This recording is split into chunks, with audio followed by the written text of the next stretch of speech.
Now, I have a very simple, inexpensive tip for you that I think can not only help you with your hair, your nails, and having youthful skin, but a lot more. In fact, you may find that this natural remedy solves many of the problems that you have right now. And this all wraps around this one topic of collagen. What is collagen? It's your connective tissue, tendons, ligaments, cartilage. One third of all of your collagen is made by one amino acid, glycine. And glycine is not an essential amino acid, which means that our bodies can make it. But here's the thing, our bodies really don't make enough glycine.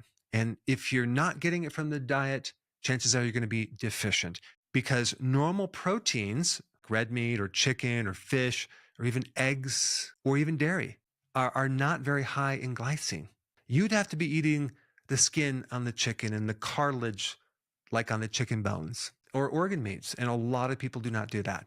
So we can be consuming a lot of protein, but not getting this one amino acid that could lead to all sorts of issues. Check this out. Glycine is needed to make the most important antioxidant of all your cells. That's called glutathione. If you don't have glycine, you can't make glutathione, which means you can't detoxify, which means that you're going to have a buildup of toxicity, which relates to inflammation. This is one of the reasons why glycine is very anti-inflammatory. So glycine is very, very important for your liver. Glycine is also used to help with a leaky gut because it helps prevent inflammation in your gut, which I've talked about this extensively, many different videos, as the gut inflammatory conditions are the start of autoimmune diseases. Glycine is also used in a lot of enzymes in different proteins, one being called catalase, which helps you get rid of hydrogen peroxide in the body, which also could explain why someone could have premature graying of the hair because the hydrogen peroxide is just bleaching out the pigment in the hair. Glycine is essential to make the heme in your blood.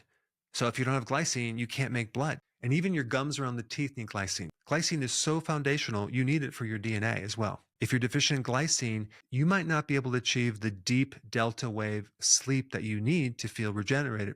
Also, I found that glycine is very important in helping people detoxify uric acid. And so it's even used as a treatment for gout because glycine competes with uric acid. And glycine is also good to make your insulin more sensitive. So it's really good for blood sugars and can help you with a lot of different things, weight loss, a fatty liver, visceral fat. In fact, the Greek word for glycine means sweet. It can actually even be turned into glucose as fuel. You see, certain parts of the body, especially the brain, need a certain level of glucose. But if you're not consuming sugar, your body will make it.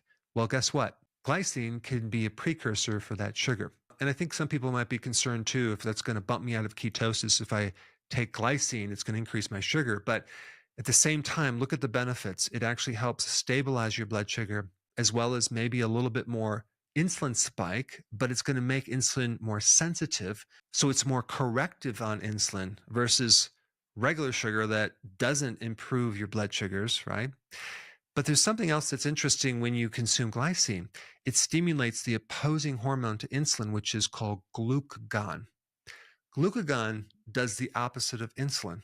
And this is why when you're consuming amino acids, protein, you don't really have to be as concerned about the blood sugar spike, but it also at the same time stimulates the opposing hormone to keep things in check.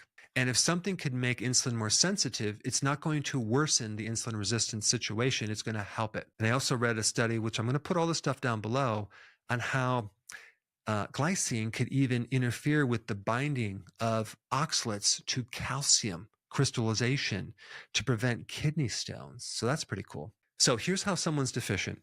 First of all, the diet, if you're not consuming nose to tail, if you're not eating all the things with collagen, then chances are you could be deficient because our bodies don't make enough. There's a massive demand for glycine if you're under stress, if you're taking medications, if you're drinking alcohol, if you're exposed to toxins, if your liver is working overtime to get rid of poisons for some reason. It just so happens that 1/3 of collagen is glycine. And a real simple way to get collagen is gelatin Knox blocks. You can buy it in these packets. You can get it on Amazon. You can look it up, put a little stevia in it, and consume that on a regular basis to get your glycine. I think that's a really easy way to get your glycine. Now, you can also get a supplement with glycine. And if you do, the amounts that an average person need would range anywhere between 4 grams to 10 grams a day. Here's some other ways you can get collagen. You can do bone broth. The problem with bone broth, you'd have to have a lot of it to get enough glycine, but that's a possibility. Another way to do it is to have chicken soup, and you take the whole chicken, put it in the crock pot, and just cook it all day long. And so you have all this great collagen, which is very high in glycine. You can even do like pork rinds, right? Just make sure it doesn't have added MSG or other chemicals. You'd have to have a good amount of it, but it can contribute to your glycine. So in different countries, they do it differently. They might, in certain countries, use, just cook the entire fish with the head and everything to make their broth. Certain people have recipes for chicken feet, or they cook their bone down in some broth. So there's many different ways to get collagen. You may have heard this term hydrolyzed collagen, right? What does hydrolyze mean? It basically means you're breaking down the protein into smaller chains. Okay, they're called peptide chains. So it's just an easier way to get your collagen because it's already broken down. And also beyond Knox blocks gelatin, there's another great product called Great Lakes beef gelatin. If you do take glycine, okay, do you have to be concerned about taking too much of it?